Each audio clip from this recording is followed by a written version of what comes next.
The man who stands at a strange threshold should be cautious before he cross it. Glance this way and that. Who knows beforehand what foes may sit awaiting him in the hall? Greetings to the host. The guest has arrived. In which seat shall he sit? Rash is he who at unknown doors relies on his good luck. Fire is needed by the newcomer, whose knees are frozen numb. Meat and clean linen a man needs, who has fared across the fells. Water, too, that he may wash before eating. Handcloths and a hearty welcome.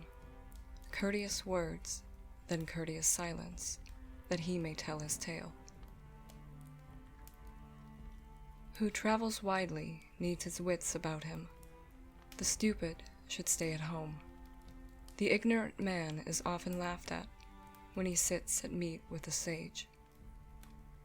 Of his knowledge a man should never boast, rather be sparing of speech. When to his house a wiser comes, seldom do those who are silent make mistakes. Mother Wit is ever a faithful friend. A guest should be courteous when he comes to the table, and sit in wary silence, his ears attentive, his eyes alert, so he protects himself. Blessed is he who in his own lifetime is awarded praise and wit, for ill counsel is often given by mortal men to each other. Fortune is he who is favored in his lifetime. With praise and words of wisdom, evil counsel is often given by those of evil heart. Better gear than good sense a traveler cannot carry. Better than riches for a wretched man, far from his own home. Better gear than good sense a traveler cannot carry. A more tedious burden than too much drink a traveler cannot carry. Less good than belief would have it is mead for the sons of men. A man knows less the more he drinks, becomes a befuddled fool. I forget is the name men give the heron who hovers over the feast. Fettered I was in his feathers that night when a guest in Gunnloth's hall. Drank I got, dead drunk, when Fjalar the wise was with me. Best is the banquet one looks back on after and remembers all that happened. Silence becomes the son of a prince, to be silent but brave in battle. It befits a man to be merry and glad until the day of his death.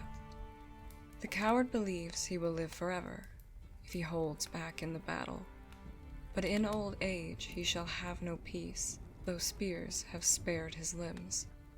When he meets friends, the fool gapes, is shy and sheepish at first.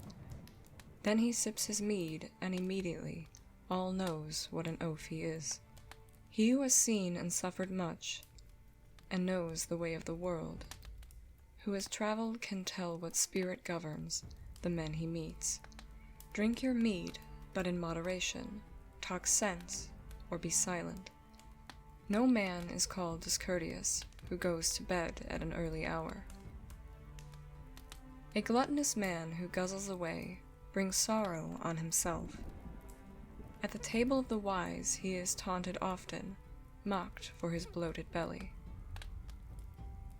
The herd knows its homing time and leaves the grazing ground, but the glutton never knows how much his belly is able to hold. An ill-tempered, unhappy man ridicules all he hears, makes fun of others, refusing always to see the faults in himself. Foolish is he who frets at night and lies awake to worry. A weary man when morning comes, he finds all as bad as before. The fool thinks that those who laugh at him are all his friends, unaware when he sits with wiser men how ill they speak of him. The fool thinks that all those who laugh at him are all his friends. When he comes to the thing and calls for support, few spokesmen he finds. The fool who fancies he is full of wisdom while he sits by his hearth at home, quickly finds when questioned by others that he knows nothing at all. The ignorant booby has best be silent when he moves among other men. No one will know what a nitwit he is until he begins to talk. No one knows less what a nitwit he is than the man who talks too much. To ask well, to answer rightly, are the marks of a wise man. Men must speak of men's deeds. What happens may not be hidden. Wise is he, not who is never silent, mouthing meaningless words. A glib tongue that goes on chattering sings to its own harm. A man among friends should not mock another. Many believe the man who is not questioned to know much, and so he escapes their scorn. The wise guest has his way of dealing with those who taunt him at table. He smiles through the meal, not seeming to hear the twaddle talked by his foes. The fastest friends may fall out when they sit at the banquet board. It is, and shall be, a shameful thing when a guest quarrels with a guest. An early meal a man should take before he visits friends, lest when he gets there he go hungry, afraid to ask for food. To a false friend the footpath winds, though his house be on the highway. To a sure friend there is a shortcut, though he live a long way off. The tactful guest will take his leave early, not linger long. He starts to stink who outstays his welcome in a hall that is not his own. A small hut of one's own is better. A man is master at home. A couple of goats and a corded roof still are better than begging. A small hut of one's own is better. A man is master at home. His heart bleeds in the beggar who must ask at each meal for meat. A wayfarer should not walk unarmed, but have his weapon to hand. He knows not when he may need a spear, or what menace meet on the road. No man is so generous he will jib at accepting a gift in return for a gift. No man is so rich that it really gives him pain to be repaid. Once he has won wealth enough, a man should not crave for more. What he saves for friends, foes may take. Hopes are often liars. With presents friends should please each other, with a shield or costly coat. Mutual giving makes for friendship so long as life goes well. A man should be loyal through life to friends, and return gift for gift. Laugh when they laugh, but with lies repay a false foe who lies. A man should be loyal through life to friends, to them and to friends of theirs, but never shall a man make offer of friendship to his foes. If you find a friend you fully trust and wish for his goodwill, exchange thoughts, exchange gifts, go often to his house. If you deal with another you don't trust, but wish for his goodwill, be fair in speech, but false in thought, and give him lie for lie.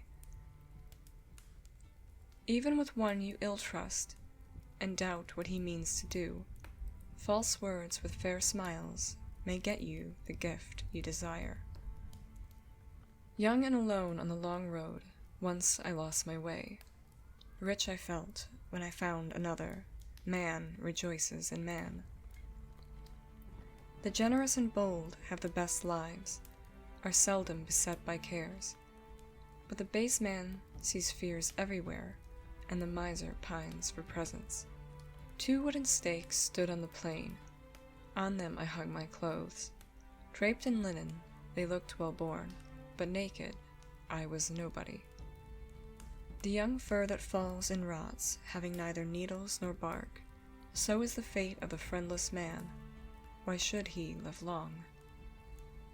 Hotter than fire among false heart burns friendship for 5 days. but suddenly slackens when the sixth dawns, feeble their friendship then. A kind word need not cost much, the price of praise can be cheap. With half a loaf and an empty cup, I found myself a friend. Little a grain of sand, little a dewdrop, little the minds of men.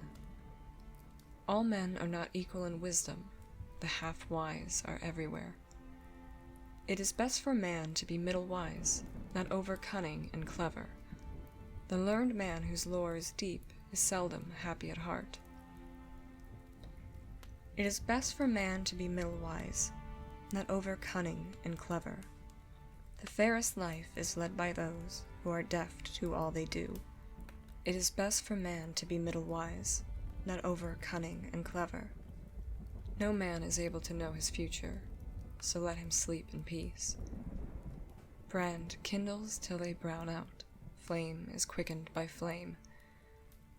One man from another is known by his speech, the simpleton by his silence.